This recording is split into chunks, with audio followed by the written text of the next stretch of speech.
प्रकल्प आहे तो या दृष्टीने मला खूप आधीपासून तेव्हापासून आमच्याबरोबर मिळत आहे आणि आपण गेल्या मॅडमला पण भेट झाली तेव्हापासून काही असं नाही म्हणतात की वर्ड्स ऑफ सिमिलर टॉक वगैरे तर परत परत तीच माणसं आपल्या आयुष्यात परत परत भेटत जातात आणि मग काहीतरी प्रयोजन मिळतं आयुष्यात मला वाटतं तसं काहीतरी घडलं असेल आणि मग शेवटचा first consequence of that together त्यामुळे first of all I congratulate Harshvardhan and Girija madam both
फक्त एक्सप्रेशन आहे. कविता म्हणजे संवाद आहे जो बाहेरच्याशी कमी असतो सुद्धा जास्त असतो. For me that is a poet. माझ्याकडे साहित्यिक भाषा म्हणून लहानपणापासून लागला. सो माझा काका माझा बऱ्याच शिक्षक कवितेच्या बाबतीत खूप सुंदर कविता लिहितो. लहानपणापासून कविता करत गेलो. सो आज मी दोन कविता प्रेझेंट करेन. आता राखी पौर्णिमा झाली राईट. खूप जरी मी भावांना आपल्या राखी बांधायला नसतील, खूप जणांना बहीण जवळ असेल तुला असेल. मला सख्खी बहीण नाही. लहानपणापासून खूप वाईट वाटायचं राखी पौर्णिमा आली की मला त्रास होतो की आपल्या बहीण खूप लाड करायला पण बहीण छोटी तर वेगळी मोठी तर वेगळी. सुद्धा सीमाची की भाऊ आपल्या मोठ्या बहिणीला उद्देशित करतो. ठीक आहे. पहिली कविता आहे एका लहान भावाला एका मोठ्या बहिणीकडे.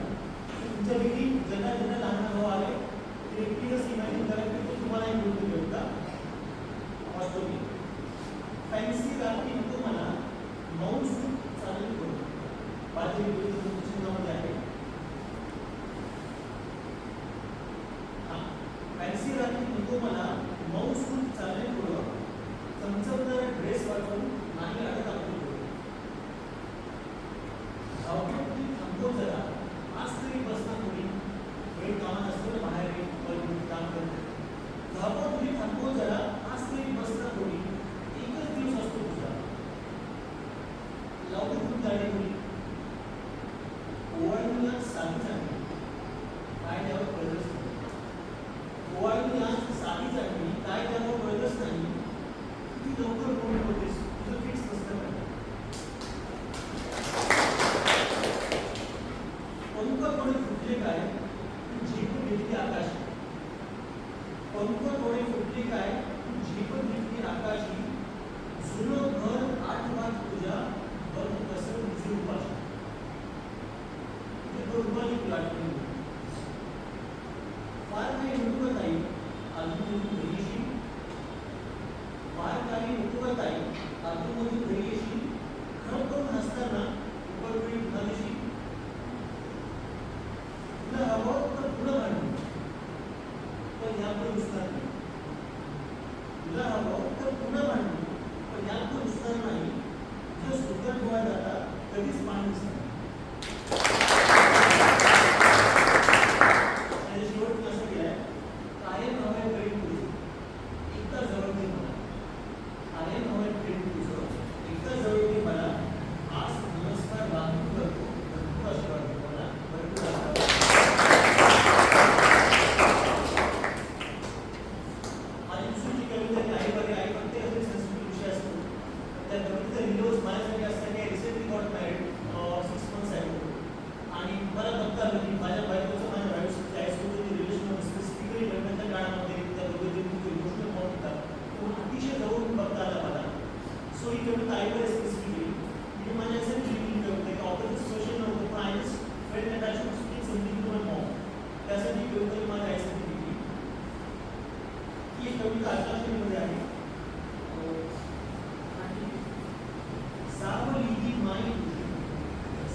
स्पर्शा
हिंदी में हौसला मत हार, सब परेशानियों को खत्म कर दे। हौसला मत हार, सब परेशानियों को खत्म कर दे। अंधेरा रोज आता है तो पल के उठा के दिन कर दे। गलतियाँ हुई है तुझसे काफी, उन गलतियों का प्रायश्चित कर दे। गलतियाँ हुई है तुझसे काफी, उन गलतियों का प्रायश्चित कर दे। डूब ना जाना तेरे भाई में, मरने का ख्याल दूर कर दे। काफी है तेरी खुशी में खुश करने का तो बहाना ढूंढ। काफी है तेरी खुशी में खुश करने का तो बहाना ढूंढ। दुख तो काफी दिए तूने, सुख का कोई रास्ता तो तेरे पास होते हुए क्या है सब, चलने वालों का विचार छोड़ दे। जा रहा है उन्हें जाने देकर, तू खुद को उनसे आजाद कर दे। हौसला मत हार,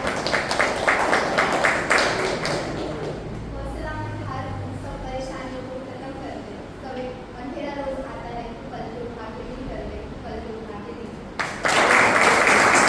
बोलताना आयटी डिपार्टमेंटमध्ये तर आपण इथे जेव्हा आलो तेव्हा म्हणजे लहानपणी आपण वेळ होतो आणि आता वेळ होतो म्हणजे आपण हे पूर्ण एक्सप्लोर करतो पूर्ण जग एक्सप्लोर करतो पण स्वतःला कधी मी कोण आहे मी कसा आहे मी कधी स्वतःला सावरण्याचा प्रयत्न करतो तर त्याच्यासाठी मी कविता लिहिली मराठी इंग्लिशमधून आहे आपल्या हिंदीमधून आहे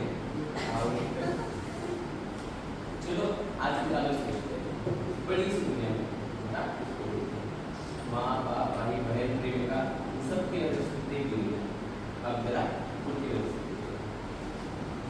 तो क्या पता दिल में जो सवाल है उनके कुछ जवाब मिल जाए या फिर कभी पुरानी कुछ बाकी मिल जाए हाँ वही पाओ जो तुम समझ के माफ हो जाए रात को सब धूल भाग के सुकून से सो जाए हाँ वही एक छोटा सा था जिसमें तुमने अपने पापा को कस के गले लगाया इतनी सी तुमने कामना ही क्या मांगे क्या पता मिलते पुरानी याद मिल जाए जब आप वही याद जिनके साथ तुम लास्ट मिनट पर गप्पे लड़ाएगा भाई कुछ भी हो जाए पास होने के बाद एक बार तो नहीं मिलेगी ऐसी कुछ झूठी कसम खाएगा कभी ढूंढते ढूंढते खुद को मिल जाए फिर खुद ही खुद का हाल पूछते कभी ढूंढते ढूंढते खुद को मिल जाए फिर खुद ही खुद का हाल पूछ लेगा भाई टेंशन मत सब ठीक हो जाएगा फिर खुद ही खुद को दिखा जो रोटी है जिसमें तुझसे उसे तुम मनाने की कोशिश करना जरूर जो रोटी है जिसमें तुझसे उसे तुम मनाने की कोशिश करना जरूर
पोएट्रीचं प्रत्येकाचा ड्रीम होतं कॉलेजमध्ये. आर्ट्सला तर होतं, बट स्पेशली पोएट्रीसाठी एक प्लॅटफॉर्म होता. ठीक आहे, माझ्या प्रॉब्लेम्स आहेत, भरपूर आहेत. कम्प्युटरमध्ये फक्त पोएट्री सादर करावी.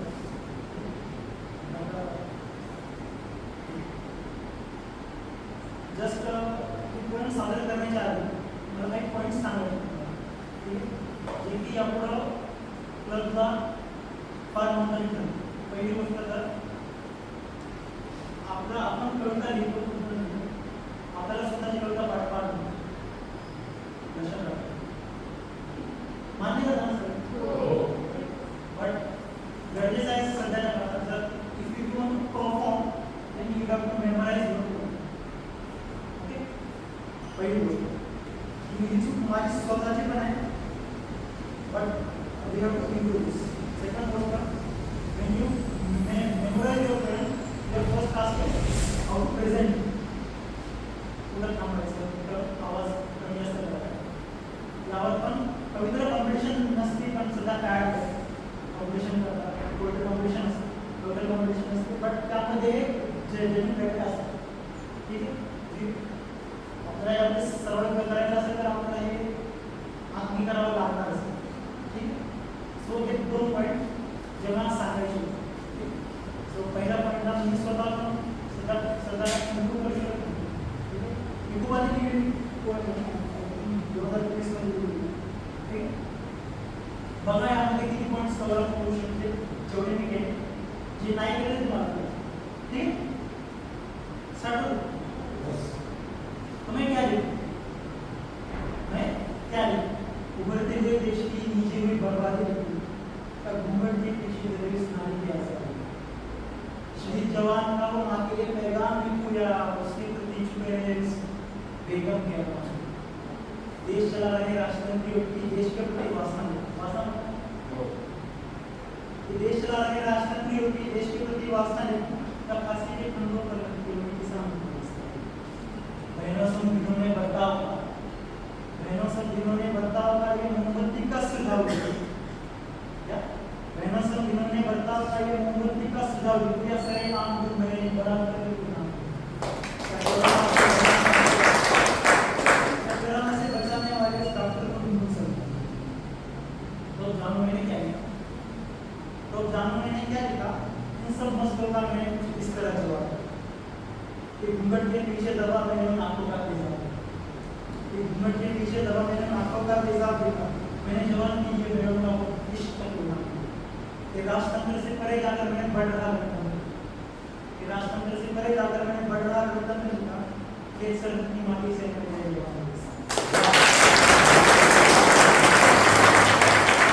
नारी संग जिन्होंने बर्ताव, नारी संग जिन्होंने बर्ताव पर नारी संग जिन्होंने बर्ताव का मैंने रावण की लंका जैसा.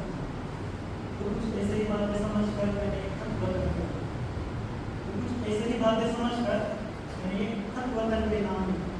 मैंने हरी जमीन पर रंग कैसे लफ्ज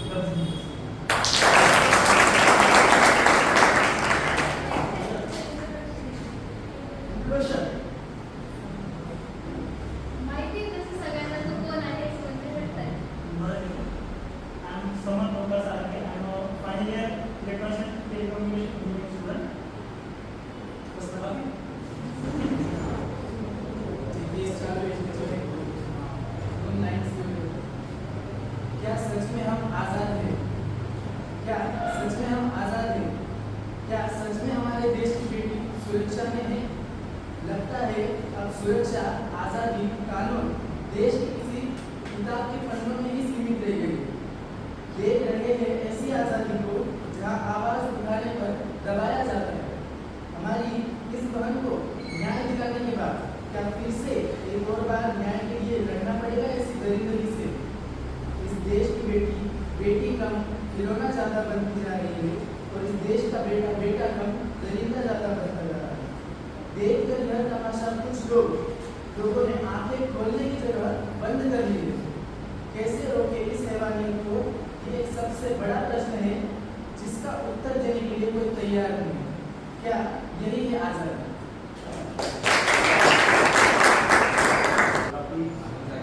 आपण we are running out of the time. तर आपण उठत नाही. एकदा परत एकदा थोडंसं मी सांगेन की आपण सगळे हा क्लब पण एकट्याचा नाही, हा सगळा क्लब आपला सगळ्यांचा आहे. सगळ्यांची मेहनत आहे क्लबच्या मागे. ओके, आपण सगळ्यांनी क्लब मोठा करायचा, क्लबची रेप्युटेशन अजून जास्त वाढवायचं. कारण जे काही आहे ना सर जसं म्हटलं की 30-40 क्लब आहेत, त्याच्यातनं काहीतरी आपण हे केल्याशिवाय आपल्या क्लबचं कुठेतरी नाव होणार नाही. सगळ्यांनी डोक्यात असलं पाहिजे काय काही का सर जसं म्हटलं आपल्याला अकॅडमिक्स करायचं. अकॅडमिक्स सोबत जर गोष्टी करत असेल तर कुठेतरी डिफरंट अकॅडमिक्स करणार, अकॅडमिक्सच करतात, को-करिक्युलरच करतात. जर दोन्ही करतात ना त्याचं काय ते करायचं आपण त्या कॅटेगरीत बरोबर. आणि राहिला विषय पोएट्रीबद्दल आपल्याला खूप गोष्टी एक्सप्लोर करायच्या. कवितेचं कदाचित मला पण जास्त एवढं पण माहिती नाही. त्या गोष्टी आपल्याला शिकायच्या, कवितेचे रस शिकायचे आपल्याला. कविता खूप वेगळ्या प्रकारे होण्याची गरज असतात, वेगवेगळे प्रकार असतात, त्या सगळ्या गोष्टी शिकायच्या आपल्याला. कवितेमध्ये आपल्याला आपल्याला लँग्वेज वगैरे कधीच नसतं. कविता दादा असं म्हणणे की कविता ही कधीच कॉम्पिटिशन म्हणून नसते. कविता ही भावना असते, प्रत्येकाची भावना ही सर्वोच्च असते, परमोच्च असते. कोणाच्या भावनेला पहिला किंवा दुसरा किंवा तिसरा क्रमांक कधीच नसतो. प्रत्येकाची भावना आवड असते. तर त्यासाठी आपण काही कॉम्पिटिशनच्या दिशेने जात नाही. आपण ओपन माइंड्स पण घेऊ. आपल्या आणि महत्त्वाचं म्हणजे आपण रजिस्ट्रेशन फी कोणाकडूनच घेणार नाही. हा कॉलेजच्या प्रत्येक मुलासाठी ओपन आहे. तिथे काही रजिस्ट्रेशन करायची गरज नाही किंवा आपलं असं काहीच नाही. आपला प्रत्येकासाठी ओपन आहे. कोणी पण येऊ शकतं, स्वतःला प्रेझेंट करू शकतं. कारण पूर्ण प्लॅटफॉर्म देण्याचं काम असतं. आणि कुठे जर ऑफिशियल गोष्टींचं झालं तर खूप आज सोप्या पद्धतीने होतं. त्यासाठी सगळं की मंगेश पाडगावकरांना वाचा, यात्रांना वाचा, पुढे देशपांडेंना वाचा आणि जमलंच तर आमच्या रसाळांना पण वाचा. कारण कविता ही फक्त आणि फक्त परत एकदा सांगतो माझं मी त्या जॉनरमध्ये वेगळं करतो. आपण प्रत्येकजण आपल्या वेगळ्या जॉनर असतो, आपण त्या विषयात असतो. कविता हे संवाद करण्याचं साधन आहे. कविता हे विचारांचं साधन आहे. कविता ही विचार मंचावर झाली जाते. कविता ही व्यासपीठावर मोठी केली जाते आणि त्यासाठी सगळ्यात मोठा मानून करतो. आपण कवितेला मोठं करत नाही, कविता तुम्हीच आपल्याला मोठं करत असतो. काम करा आणि तो starting to the of thanks. Good of thanks म्हणण्यापेक्षा आपण एक गुड नोट हर्षवर्धनच्या कवितेवर एक करायचं चालेल सगळ्यांना. आज कसं झालं की जास्त प्रत्येकाने भावना सगळ्याच्या वगैरे होता तरी तुमच्या विरोध राहिली की गर्दीत रसिकांच्या श्याम बिघडणार, गर्दीत रसिकांच्या श्याम बिघडताना पाठी डोंगर आसमानचा खंडोळ ही शांतता हे सगळं संयमी हे तुम्हाला बघितलं आणि आज माझी रात्री दोन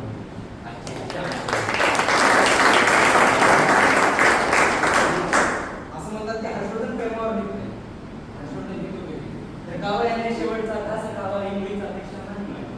तर कावळ्याने शेवटचा घास खावा ही मुळीच अपेक्षा नाही माझी.